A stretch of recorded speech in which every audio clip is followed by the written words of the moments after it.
ইরানের যে শিয়াবাদ আছে এটার আমরা চরম বিরোধী। এই ব্যাপারে আমরা বহুবার কথা বলেছি।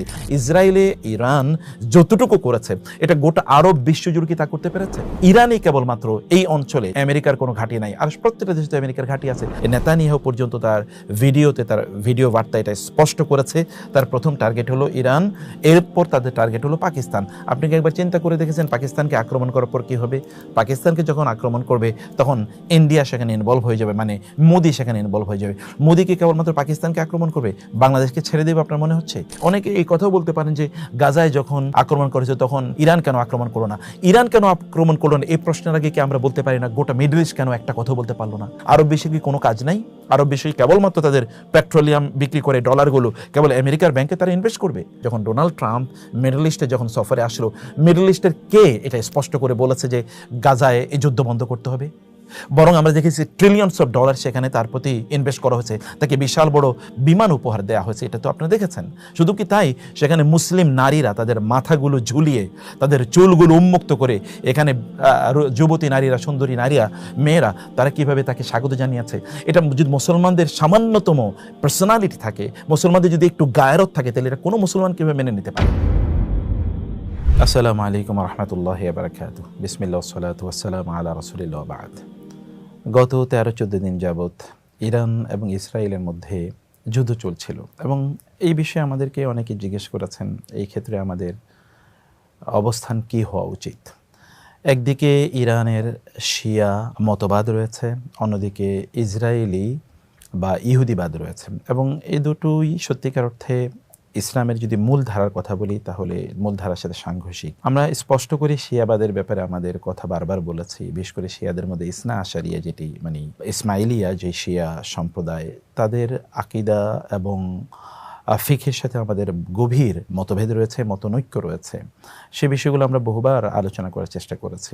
বিশেষ করে সেখানে এমন কিছু আকীদাগত বিষয় রয়েছে যেগুলো আহলুস সুন্নাহ ওয়াল জামাতের সাথে সরাসরি সাংঘর্ষিক। আবার অন্যদিকে তাদের যে পলিটিক্যাল স্টান্স, বিশেষ করে মিডল ইস্ট কেন্দ্রিক তাদের যেই ইনস্ট্যাবিলিটি, এখানে অস্থিরতা তৈরি করার যে প্রকল্প, আমরা সেটা একেবারে দেখতে পাই। বিশেষ করে যদি আমরা দেখি যে সিরিয়াতে সেখানে যে পরিমাণ সুন্নি মুসলিমদেরকে তারা হত্যা করেছে, ইরাকে হত্যা করেছে, ইয়েমেনে তারা যে অস্থিরতা তৈরি করে রেখেছে, আশপাশের দেশগুলোতে তারা যে অস্থিরতা তৈরি করে রেখেছে, এগুলো তো আমাদের কাছে সর্বজন বিদিত এবং সবাই এটি জানে। আবার মিডল ইস্ট কেন্দ্রিক তাদের একটা নীল নকশা আছে, সেটিও আমরা জানি। অর্থাৎ তাদের প্রভাবটা সেই অঞ্চলে তারা তৈরি করতে চায়। এছাড়া তারা একবার মক্কায় বাইতুল্লাহতে আক্রমণ করেছে। এই বিষয়গুলো কিন্তু আমাদের কাছে স্পষ্ট। আকীদাগত বিষয়গুলো, ফিকহগত বিষয়গুলো আমরা একেবারে জানি। এগুলো আমাদের স্পষ্ট বক্তব্য আছে বিভিন্ন জায়গায়, সেগুলো পাওয়া যায়, এখনও সোশ্যাল মিডিয়াতে সেগুলো রয়েছে।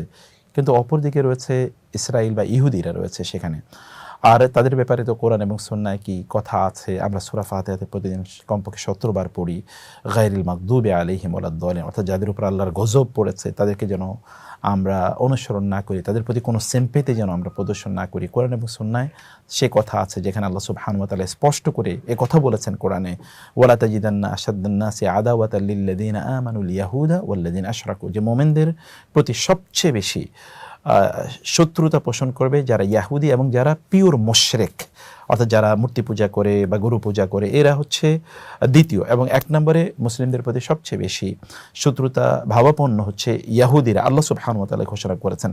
আর আমরা যদি ইয়াহুদিদের গোটা ইতিহাসের দিকে তাকাই তাহলে আমরা এই টোটাল বিষয়টা দেখতে পাবো। এখন যখন যুদ্ধ হচ্ছে ইহুদিদের মাঝে এবং বিশেষ করে ইসরায়েল এবং তার পাশাপাশি ইরানের মাঝে, তখন আমরা এই সন্ধিক্ষণে দাঁড়িয়ে আছি। অনেকে এই ব্যাপারে আমরা সিদ্ধান্ত নিতে পারছি না যে আসলে কোন পক্ষকে আমরা সমর্থন করব, নাকি আমরা একেবারে চুপ করে বসে থাকবো, কোনো কথাই বলবো না। কারণ আল্লাহ সুবহানাহু ওয়া তাআলা কোনো জালিমকে দিয়ে অন্য জালিমকে কখনো কখনো ধ্বংস করেন, সে কারণে আমরা চুপ করে থাকবো। আসলে ব্যাপারটা কি, এই জায়গায় একটা বড় ইস্যু রয়েছে। প্রথমত যে বিষয়টি এখানে বলতে চাই তা হলো যে ইসরায়েল এবং ইরানের মধ্যকার যে যুদ্ধ, এই যুদ্ধটি কোনো অবস্থায় এটা আকীদা অথবা ইসলাম এর যেই ফিকহি উপধারা, এই উপধারাকে কেন্দ্র করে যুদ্ধ নয়।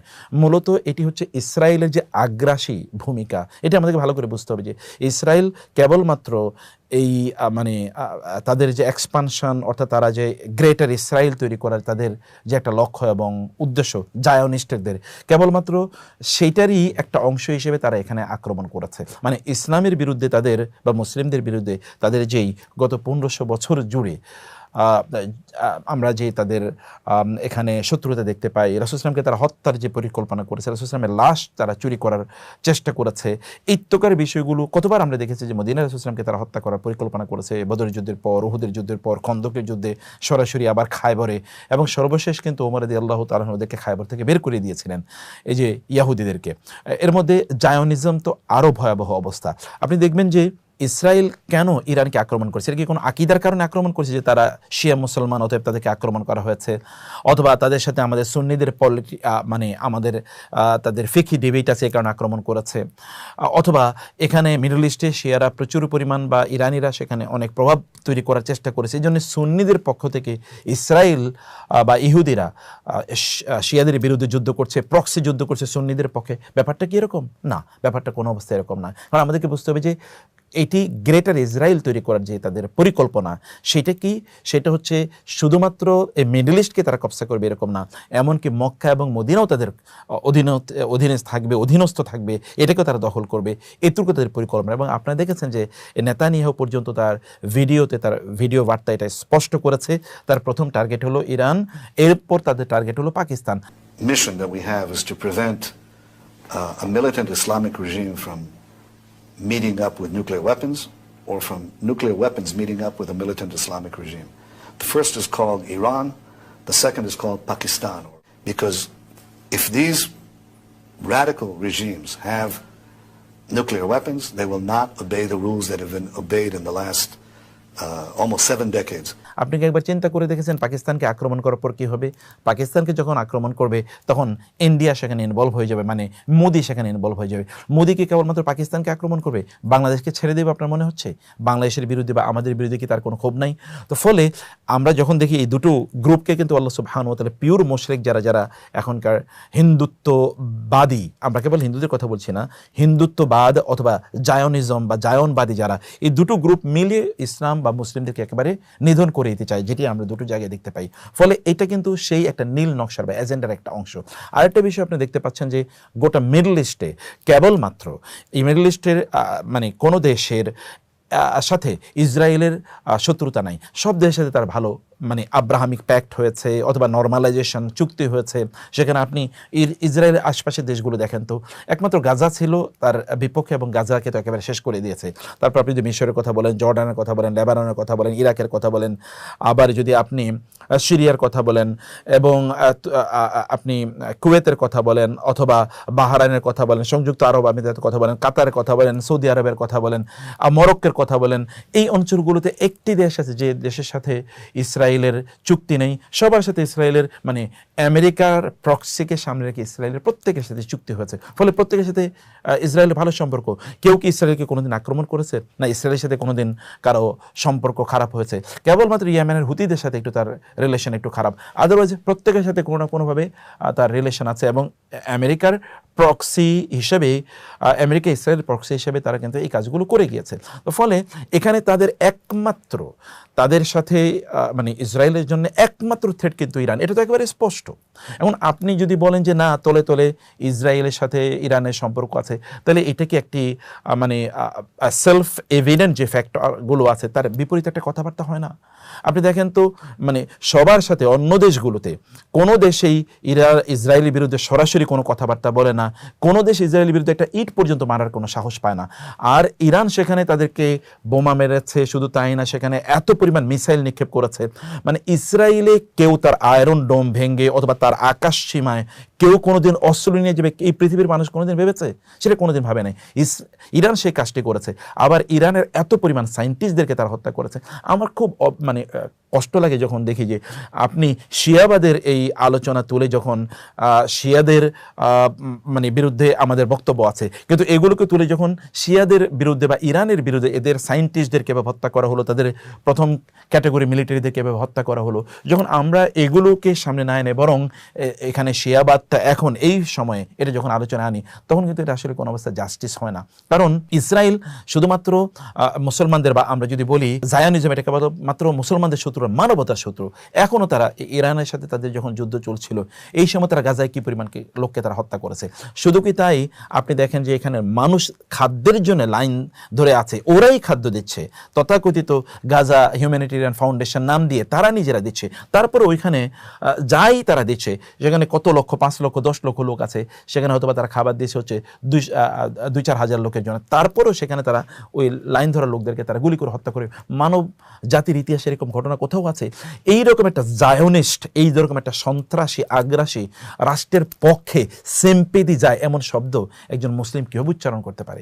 এই প্রেক্ষাপটে আমাদেরকে বুঝতে হবে যে এই প্রেক্ষাপটে আমাদের পক্ষ থেকে মূলত যুদ্ধটা চালিয়ে যাচ্ছে ইরান। এখন অনেকে বলবেন যে এটা আমাদের মুসলমানদের লাভ কি? ইসরায়েল না থাকাই মুসলমানদের জন্য বড় লাভ। ইসরায়েলের অস্তিত্ব না থাকে এটা মুসলমানদের বড় লাভ। কারণ কি? কারণ হচ্ছে আপনি ইসরায়েল, এই অঞ্চলটা কাদের? এটা মুসলমানদের অঞ্চল। এটা গত 1500 বছর জুড়ে এটা মুসলমানদের অঞ্চল, এবং ইহুদিরা এখান থেকে সেই কবে, সেই ঈসা আলাইহিস সালাতু ওয়াস সালামকে হত্যার তাদের ঘোষণা মতে তারা হত্যা করেছে, এগুলো কিন্তু আমরা জানি। তো সেই বিশ্বাসে ইহুদিরা ঈসা আলাইহিস সালামকে হত্যার যেই পরিকল্পনা করেছে, এরপরে যখন রোমানরা ওই অঞ্চলটা দখল করে, এরপরে তো কিন্তু ইহুদিরা ওইখানে নাই। অতএব তারা 2000 বছর পর্যন্ত এখানে নেই। এই জায়গায় তারা ক্লেম করে কিভাবে? এটা ক্লেম করার কোনো সুযোগ নেই। আবার এদেরকে এখানে এনে জোর করে করা হলো, মুসলমানদের বসতিগুলো তারা উৎখাত করে দিল, মুসলমানদেরকে তারা নির্বিচারে হত্যা করলো, এখনও তারা হত্যা করে যাচ্ছে। তাহলে এদের পক্ষে আপনার একটা শব্দ যায়, এটা কি কোনো মুসলমান কোনোভাবে উচ্চারণ করতে পারে? কোনোভাবে উচ্চারণ করতে পারে। সেক্ষেত্রে আপনি ইরান এখানে তারা আকিদারগত অথবা তারা ফিকিগত তারা ভ্রান্তির মধ্যে আছে, এই অবস্থা তুলে ধরে এখন তো এই আলোচনা করার সময় না। এখন বরং আমরা বিনাশ কামনা করি, প্রত্যেকটা মানে ইট বালি এমনকি কেউ যদি একটা পাথর নিক্ষেপ করে এই জায়নিস্টদের বিরুদ্ধে, তাহলে সেখানে আমাদের উল্লাস প্রকাশ করা উচিত। এখন অনেকেই এই কথা বলতে পারেন যে এতে কেবলমাত্র ইরানের লাভ হবে, তাদের এখানে প্রভাব তৈরি হতে পারে, তাদের ইরানের লাভ হবে।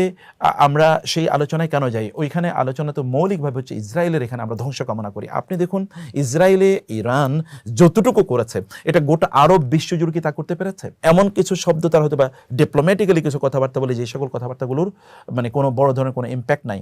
আর আমরা সর্বশেষ দেখি বরং ইরানই কেবলমাত্র এই অঞ্চলে, যদি আমরা বলি ইরানই কেবলমাত্র আমেরিকার কোনো ঘাঁটি নাই, আর প্রত্যেকটা দেশে তো আমেরিকার ঘাঁটি আছে, তাহলে আমেরিকার সাথে বা ইসরায়েলের প্রক্সি হিসেবে ইসরায়েলের সাথে সম্পর্ক তো সবারই ভালো, শুধুমাত্র ইরানের ভালো না। অতএব তলে তলে তার সাথে সম্পর্ক সব আগে জানিয়ে দিয়েছে। এই সকল কথাবার্তা কি কোনোটাই ধোপে টেকে? তাদের এত মানুষকে হত্যা করা হলো, আর আপনি দেখেন ইসরায়েল থেকে এখন লক্ষ লক্ষ লোক, এর মধ্যে 5-6 লক্ষ লোক তারা পালিয়েছে। এবং আমার বিশ্বাস যে ইসরায়েলে ইরান যেই আক্রমণ করে ওদের মধ্যে যে ভীতি সঞ্চার করে দিয়েছে, কোনো এক সময় ইনশাআল্লাহ এটাই একটা ইম্প্যাক্ট তৈরি করবে যে ইসরায়েল এর লোকেরা এখান থেকে পালিয়ে যাবে। আরেকটা বিষয় হচ্ছে যে ইসরায়েল কিন্তু পৃথিবীর সবচেয়ে বড় বড় টেক জায়ান্ট যারা আছে, বড় বড় টেকনোলজির যে কোম্পানিগুলো আছে, মাইক্রোসফট থেকে শুরু করে সকল বড় কোম্পানিগুলোর কিন্তু মানে এখানে বিশাল ইনভেস্টমেন্ট, বিলিয়ন আর ট্রিলিয়নস অফ ডলার্স ইনভেস্টমেন্ট, এইসব ইনভেস্টমেন্ট কিন্তু এখান থেকে চলে যাবে। এখান থেকে লোকেরা যখন পালাবে, তখন এখানকার যে জায়গার যে দাম, এখানকার জায়গার কিন্তু পৃথিবীর সবচেয়ে বেশি দামের আপনার ইসরায়েল জেরুজালেমের বা তাদের যেই রাজধানীর এই অঞ্চলের জায়গার দাম সবার চেয়ে বেশি, পৃথিবীর সবচেয়ে বেশি দাম এখান থেকে কিন্তু। কারণ এখানে পৃথিবীর সবচেয়ে জায়ান্ট কোম্পানিগুলো আছে, সায়েন্টিস্টরা এখানে আছে, তারা এখান থেকে পালাবে। কারণ তারা এখানে এসেছিল একটা বক্তব্যে যে ইসরায়েলকে কেউ মানে স্পর্শ করতে পারবে না, ইসরায়েল থেকে কেউ চোখ তুলে তাকাতে পারবে না, পৃথিবীর সবচেয়ে পাওয়ারফুল একটা কথা। এই যে একটা মিথ ছিল চারিদের মানুষের মাঝে, এটা যে এমন একটা ভুয়া বিশ্বাস ছিল, এটা কিন্তু ইরান একেবারে ধ্বংস করে দিয়েছে। তো ফলে আলটিমেটলি তো এটা আমাদের এই গোটা অঞ্চলের লাভ। ফলে আমরা এই জায়গাটাতে এই দৃষ্টিভঙ্গি থেকে আমাদেরকে চিন্তা করা দরকার। 3 নম্বরে এখানে যেটি আমাদের মাথায় রাখা দরকার, তা হলো যে আল্লাহ সুবহানাহু ওয়া তাআলা বলেছেন, ওয়ালা ইয়াজরিমান্নাকুম শানাআনু কওমিন আলা আল্লাহ তাআদিলু ইআদিলুহু আকরাবু লিত্তাকওয়া। রাসূল ইসলামকে মক্কার কুরাইশরা 5 বার হত্যা করতে চেয়েছে, তারপরেও তাদের প্রতি যেন কোনোভাবে মুসলমানরা শত্রুতা মানে অন্যায় কোনো শত্রুতা পোষণ না করে, এই কারণে আল্লাহ সুবহানাহু ওয়া তাআলা এই আয়াতটি নাজিল করেছেন যে তাদের প্রতি তোমাদের যে বিদ্বেষ আছে, এই বিদ্বেষ যেন বা তাদের সাথে তোমাদের শত্রুতা আছে, শত্রুতা যেন তাদের প্রতি ইনসাফ করতে তোমাদেরকে বাধা না দেয় বা বিরত না রাখে। তো এটা যদি রাসূলকে হত্যা করার পরিকল্পনাটা কি সাধারণ কোনো কথা হলো? এত তো সত্ত্বেও যদি মক্কার সেই আগ্রাসী কাফের ও মুশরিকদের সাথেও আল্লাহ সুবহানাহু ওয়া তাআলা আমাদেরকে উত্তম ন্যায় বিচার করতে নির্দেশ প্রদান করে থাকেন, তাইলে এখানে এই ইরানিদের মধ্যে যারা শিয়া অথবা যারা ইসনা আশারিয়া ইসমাইলিয়া যারা আছে, যারা খুব ভয়াবহভাবে এমন কিছু আকীদা লালন করে যেগুলো আমাদের আহলুস সুন্নাহ ওয়াল জামাতের সাথে সাংঘর্ষিক, আমরা কিভাবে এই ও সেই ইস্যুকে কেন্দ্র করে তাদের প্রতি আমরা জুলুম করি অথবা তাদের প্রতি ন্যায় বিচার না করি। এখানে তো মূল ইস্যুটা হলো বর্তমান যুদ্ধের প্রেক্ষাপট। এই যুদ্ধের প্রেক্ষাপটটা কি আমাদেরকে বুঝতে হবে। অনেকে এই কথাও বলতে পারেন যে গাজায় যখন আক্রমণ করেছে তখন ইরান কেন আক্রমণ করলো না, ইরান কেন আক্রমণ করলো না, এই প্রশ্নের আগে কি আমরা বলতে পারি না গোটা মিডল ইস্ট কেন একটা কথা বলতে পারলো না। আপনাদের কি এই কথা আমাদের মাথাকে একবার এসে যখন ডোনাল্ড ট্রাম্প মিডল ইস্টে যখন সফরে আসলো, মিডল ইস্টের কে এটা স্পষ্ট করে বলেছে যে গাজায় এই যুদ্ধ বন্ধ করতে হবে? বরং আমরা দেখেছি ট্রিলিয়নস অফ ডলার সেখানে তার প্রতি ইনভেস্ট করা হয়েছে, তাকে বিশাল বড় বিমান উপহার দেওয়া হয়েছে। এটা তো আপনারা দেখেছেন। শুধু কি তাই, সেখানে মুসলিম নারীরা তাদের মাথাগুলো ঝুলিয়ে তাদের চুলগুলো উন্মুক্ত করে এখানে যুবতী নারীরা, সুন্দরী নারীরা, মেয়েরা তারা কিভাবে তাকে স্বাগত জানিয়েছে। এটা যদি মুসলমানদের সামান্যতম পার্সোনালিটি থাকে, মুসলমানদের যদি একটু গায়রত থাকে, তাহলে এটা কোনো মুসলমান কিভাবে মেনে নিতে পারে? আবার মুসলিম সেখানকার রাজা বাদশাদের সামনে মুসলিম নারীরা ডোনাল্ড ট্রাম্পের মতো এরকম একটা উম্মাদের সাথে হ্যান্ডশেক করেছে। এটা কিভাবে মুসলমানরা গ্রহণ করে বা মেনে নেয় মুসলমানরা? অথবা এই আলোচনা তো একেবারেই নাই। কেন আপনি বারবার ইরানকে সেখানে টেনে নিয়ে আসছেন যে ইরান এটা করে নাই, ওইটা করে নাই? তো ইরান গাজায় কেন, গাজার বিপরীতে কেন ইসরায়েল আক্রমণ করলো না, অন্যরা কেন আক্রমণ করলো, সে ইস্যু কি আসে না? অথবা অন্যান্যরা কেন সেখানে আমেরিকার ঘাঁটি কেন সেখানে থাকতে দিল? এই ঘাঁটির বিরুদ্ধে কি তারা কোনো কথা বলবে না? অথবা 67-এ সেই 1967 সনে যখন আরব বিশ্ব যুদ্ধ করে পরাজিত হলো, তারপর থেকে আরবরা কেন শক্তিশালী হলো না বা শক্তিশালী করলো না তাদের নিজেদেরকে? তারা কেন অস্ত্রে শস্ত্রে তাদের নিজেকে বা পারমাণবিক সেই শক্তির অধিকারী কেন তারা হলো না? তাদের কি টাকা পয়সা ছিল না? তাদের কি ট্রিলিয়নস অফ ডলার্স আমেরিকার ব্যাংকে তাদের নাই? তাদের এত টাকা পয়সা মুসলমানদের, এই যে আমরা যে পেট্রো ডলার বলি, পেট্রো ডলার মানে কি? গোটা আমেরিকার অর্থনীতিকে বা ডলারের অর্থনীতিকে তো চাঙ্গা রেখেছে আরবদের টাকা।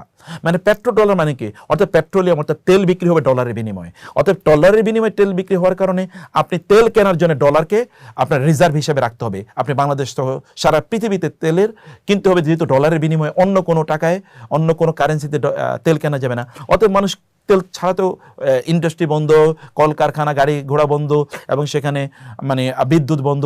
ফলে তেল কেনার জন্য তাকে ডলার দিতে হবে। আর এই কারণে গোটা পৃথিবী ডলার তারা রিজার্ভ হিসেবে তারা রেখেছে তাদের কেন্দ্রীয় ব্যাংকগুলোতে। কেন আরব বিশ্ব ডলার থেকে বের হতে পারে না? কেন তার সাথে এই চুক্তি করতে হবে? আমেরিকা ছাড়া কি আরব বিশ্বের চলে না? এই প্রশ্ন কি আমাদের মাথায় আসবে না? বা এই প্রশ্নকে আমরা কোনোদিন তুলেছে কিনা? আমরা বলছি এই প্রশ্ন তুলেই লাভ কি? আসলে আমরা কি আরব বিশ্বকে নিয়ন্ত্রণ করি? কি হয়তো বলতে পারেন আরব বিশ্বে কোটি কোটি বাংলাদেশিরা চাকরি করে, অথবা মুসলমানরা সেখানে থাকে, অতএব সেগুলো অক্ষত থাকে। এটা ভালো কথা, খুবই সত্য কথা। আমরা তো সবই তাহলে দুনিয়ার কথাই বললাম। তাহলে ওরা আকীদার ইস্যু, আমাদের সামনে কেবলমাত্র দুনিয়া। তাহলে তো প্রবলেম তো আমাদের দুই জায়গায় আছে। আমরা কেন একটা জায়গায় কেবল এখানে আঘাত করি? আমরা আবার বলছি স্পষ্ট করে, ইরানের যে শিয়াবাদ আছে এটার আমরা চরম বিরোধী। এই ব্যাপারে আমরা বহুবার কথা বলেছি। এবং এখন যে যুদ্ধ হচ্ছে, এই যুদ্ধে ইরানিদের প্রতি সিম্পেথি মানুষের বেড়ে যেতে পারে। এখানে একটা বড় রিস্ক ফ্যাক্টর রয়েছে যে ইরান এখন তো আসলে বিজয়ী। আপনি মেনে নেন বা না মেনে নেন, এই যুদ্ধে অবশ্যই ইরান বিজয়ী হয়েছে। কারণ ডোনাল্ড ট্রাম্পের মতো ব্যক্তি মাথা নত করতে হয়েছে। মানে তারা এখানকার পারমাণবিক যে 3টি তাদের স্থাপনা আছে, এখানে তারা আক্রমণ করেছে বলে আক্রমণ কিছুই হয় না। তাইলে তাদের যেই ইউরেনিয়াম যেগুলো আছে, অথবা এগুলোর তাদের তেজস্ক্রিয়তা ছড়িয়ে পড়ে কিন্তু বহুত মানে কাহিনী হওয়ার কথা, কিন্তু আমরা কিছুই জানি না। ফলে তারা ডেভেলপ করুক, বরং মুসলিম দেশগুলোর পারমাণবিক শক্তি তাদের থাকুক, সেটি আমরা বলি। আরেকটি ইস্যু যখন আমরা বলি যে ইরানিদের তাদের যে শিয়াবাদের কথা যখন আমরা বলি, মুসলিম বিশ্বের অধিকাংশ আলেমরাই শিয়াবাদের মধ্যে কবিরা গুনার তারা গন্ধ পান। যেমন সাহাবায়ে কেরামদেরকে গালিগালাজ করা, আয়েশা রাদিয়াল্লাহু তাআলা আনহাকে নিয়ে বিভিন্ন কথাবার্তা বলা। যদিও এগুলো এখন যে শিয়ার যে খোমেনি অথবা অন্যান্য যে সকল পলিটিক্যাল লিডারশিপ আছে বা তাদের যে ধর্মীয় নেতৃবৃন্দ আছে, তারা কিন্তু এগুলোকে অনেককেই অস্বীকার করছেন বা এগুলোকে তারা কাটছাট করে দিয়েছেন। এগুলোকে তারা বুঝতে পেরেছেন যে তারা ভুল। এগুলো তাদের অন রেকর্ড এরকম অনেক বক্তব্য আছে, তাদের বইপত্রের বিভিন্ন কথাবার্তা আছে। কিন্তু আমাদেরকে মনে রাখতে হবে যে সাধারণ মানুষকে এটা বুঝে। আমাদের দেশে সাধারণ মানুষ কতজন আকীদা আসলে বুঝে? এখানে আসলে অনুসরণ করে কাদেরকে? মানে যারা ধর্মীয় নেতৃবৃন্দ তাদেরকে অনুসরণ করে। তো এখানে প্রবলেম থাকলে ধর্মীয় নেতৃবৃন্দের প্রবলেম, সাধারণ মানুষের প্রবলেম কোথায়? এখানে সাধারণ মানুষের প্রবলেম না। কিন্তু এর বিপরীতে যদি আপনি বলেন, আপনি বলতে পারেন তাহলে ইসরায়েলেরও তো সাধারণ মানুষ আছে। নো, এটা আমাদেরকে বুঝতে হবে যে ইসরায়েলের সাধারণ মানুষরা এরকম না, বরং ওইখানকার প্রত্যেকটা লোক জায়নিস্ট। যারা ইসরায়েলের বাইরে বসবাস করে, এদের মধ্যে কিছু ভালো ইহুদি আছে, কিন্তু এর মধ্যে আর এমনি তো আল্লাহ সুবহানাহু ওয়া তাআলা ভালো মন্দ সকলকে আল্লাহ তাআলা বলেছেন গায়র আল মাগদুব আলাইহিম ওয়া বাউ বিগাদাবিন আলা গাদাব, গজবের উপর গজব আল্লাহ তাআলা এদের উপর নাজিল করেছেন। সূরা বাকারার অধিকাংশ অংশই এই ইহুদিদের বিভিন্ন চরিত্র নিয়ে আলোচনা হয়েছে। রাসূলুল্লাহ সাল্লাল্লাহু আলাইহি ওয়াসাল্লামকে হত্যার কতবার তারা পরিকল্পনা করেছে, রাসূলের লাশ তারা চুরি করতে চেয়েছে, এতগুলো ঘটনা ঘটেছে। আর ইসরায়েলে যারা এখনো বসবাস করে সবাই জায়োনিস্ট, এবং এই জায়োনিস্টরা যখন মুসলমানদেরকে হত্যা করা হয় তখন তারা উল্লাস করে, তারা আনন্দ করে, মুসলমানদের লাশগুলোর ছবি সামনে রেখে তারা খায়, মিম তারা তৈরি করে। এগুলো আপনার সোশ্যাল মিডিয়াতে অথবা টিকটকে ইত্যাদি জায়গায় এগুলো কিন্তু ব্যাপক পরিমাণে আমরা ভাইরাল অবস্থা দেখতে পাই। আমেরিকা সহ গোটা পৃথিবীতে এই জায়োনিস্টদের বিরুদ্ধে, ইসরায়েলিদের বিরুদ্ধে বিভিন্ন বক্তব্য দিয়ে যাচ্ছে। এমনকি ইহুদি রাবাই যারা ইসরায়েলের বাইরে বসবাস করে তারাও পর্যন্ত এই ইসরায়েলি বর্বরতার বিরুদ্ধে, এই জায়োনিজমের বর্বরতার বিরুদ্ধে তারাও কিন্তু সরব। কিন্তু আমরা সেই কথা কেন বলতে পারবো না? আমরা কেবল ওই আলোচনা যখন আসে তখনই কেবল শিয়াবাদের আলোচনা কেন আসে? ইহুদিদের আলোচনার বাইরে কি শিয়াবাদের আলোচনা নাই? নিশ্চয়ই শিয়াবাদের আলোচনা আছে।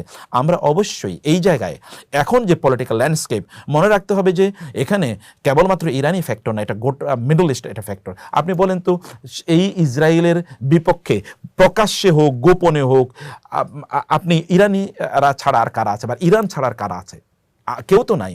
আপনি বলবেন যে ইরান গোপনে গোপনে তার সাথে আঘাত করতে, তো প্রকাশ্যে তো কমপক্ষে তার সাথে যুদ্ধ করেছে, তো আরবের একটা লোক, একটা দেশ প্রকাশ্যে যুদ্ধ করুক, গোপনে কি করছে এটা তো আমরা সবাই জানি। তো প্রকাশ্যে একটা যে কোনো একটা দেশ যুদ্ধ করুক, তো তা তো করে না।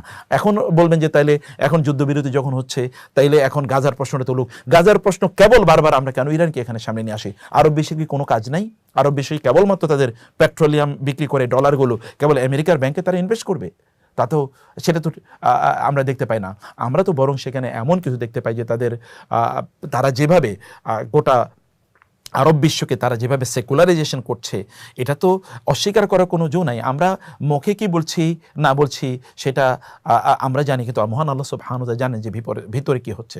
অতএব আমরা কেবলমাত্র যেন ওয়ান আইড বা ব্লাইন্ড আই নিয়ে যেন আমরা কথা না বলি।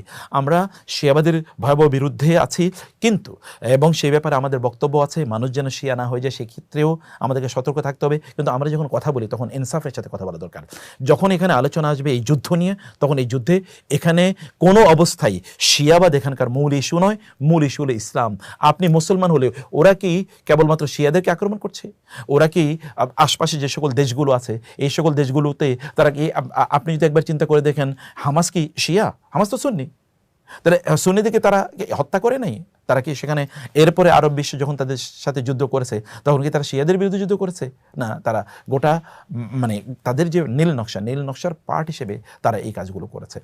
আমরা সেই সকল অবস্থায় আমাদেরকে মনে রাখতে হবে যে এখানে ইরানে যারা বসবাস করছে তারা নামাজ পড়ে, তারা আল্লাহর কিতাব তারা তেলাওয়াত করে, তারা রাসূলুল্লাহ সাল্লাল্লাহু আলাইহি ওয়াসাল্লামের নামে তারা দুরূদ পড়ে, তাদের সেখানে আজান হয়, তাদের সেখানে মসজিদ আছে, সেখানে সালাত হয়, সেখানে তারা হজ করতে যায়, ইসলামের মৌলিক সকল কাজগুলো করে। আকীদার যে প্রশ্নগুলোতে তাদের সাথে বিভেদ আছে আহলুস সুন্নাহ ওয়াল জামাতের সাথে, আবার ফিকহের যে বিষয়গুলোতে বিভেদ আছে আহলুস সুন্নাহ ওয়াল জামাতের সাথে, এগুলো আমরা আলোচনায় রাখি, আর বাকিটা বিচারের দায়িত্ব আল্লাহ তাআলার কাছে ছেড়ে দেই। আমরা বিচার বা ফয়সালা করার কে, যে কারা জান্নাতি বা কারা জাহান্নামী? আমার নিজের ব্যাপারে কি আমি নিশ্চিত যে আমি জান্নাতি? আমার নিজের ব্যাপারে, আমার পিতামাতার ব্যাপারে কি আমি নিশ্চিত যে আমরা জান্নাতি? আল্লাহ সুবহানাহু ওয়া তাআলা আলটিমেট জাজমেন্ট আল্লাহর কাছে ছেড়ে দেই না। কিন্তু এখানে কোনোভাবেই যেন তাদের প্রতি আমাদের সিম্প্যাথি তৈরি না হয়। কিয়ামতের দিন যদি আল্লাহ সুবহানাহু ওয়া তাআলা বলেন তুমি একজন জালিমকে সাহায্য করেছো, অথবা তুমি একজন জালিমকে সমর্থন করেছো, তোমার ভাষায়, তোমার বক্তব্যে, তোমার আচরণে, তোমার বডি ল্যাঙ্গুয়েজে তার পক্ষে কিছু কথা গিয়েছে, তখন কি হবে? ওয়ালা তারকানু ইলাল্লাযিনা যালামু ফাতামাসসাকুমুন নার। আল্লাহ তাআলা তার রাসূলকে বলছেন যে মুসলিমদেরকে, সাহাবায়ে কেরামদেরকে লক্ষ্য করে বলছেন, যারা জুলুম করে তাদের প্রতি সামান্য ঝুঁকে যেও না, তাইলে তোমাদেরকে জাহান্নামের আগুন স্পর্শ করবে। ওরা তো জালিম, এই পৃথিবীর সবচেয়ে বড় জালিম। ওয়ামান আযলামু মিম্মান মানাআ মাসাজিদাল্লাহ ওয়ামান আযলামু, মানে আল্লাহ সুবহানাহু ওয়া তাআলা ইহুদিদের চেয়ে বড় জালিম তো কাউকেই আল্লাহ তাআলা দেখেন নাই। কোরআন আল্লাহ সুবহানাহু ওয়া তাআলা সূরাতুল জুমআহ সহ সূরাতুল মুনাফিকুন অন্যান্য বহু সূরাতে দেখেন না ইহুদিদের কথা আল্লাহ সুবহানাহু ওয়া তাআলা কিভাবে উল্লেখ করেছেন। অর্থাৎ আমরা এই জায়গায় আমরা দোয়া করি এই জায়োনিস্টদের যেন পতন হয়, তাদের ধ্বংস হয়, এবং এই যে ইসরায়েল যে এই গোটা মিডল ইস্টের যে ক্যান্সার, এই ক্যান্সার যেন আল্লাহ সুবহানাহু ওয়া তাআলা একেবারে শেষ করে দেন, বরং এখানে যেন আল্লাহ তাআলা শান্তি তৈরি করে দেন। আল্লাহ তাআলার কাছে আমরা সেই প্রার্থনা জানাই। আল্লাহ সুবহানাহু ওয়া তাআলা আমাদেরকে বুঝার তৌফিক দান করুন। আল্লাহুম্মা আমিন। হাযা ওয়া সাল্লাল্লাহু সুবহানাহু ওয়া তাআলা নবিয়ানা মুহাম্মদ ওয়া আলিহি ওয়া সাহবিহি আজমাইন। সুবহানাকাল্লাহুম্মা ওয়া বিহামদিকা আশহাদু আল্লা ইলাহা ইল্লা আনতা আস্তাগফিরুকা ওয়া আতুবু ইলাইক। ওয়াসসালামু আলাইকুম ওয়া রাহমাতুল্লাহি ওয়া বারাকাতুহু।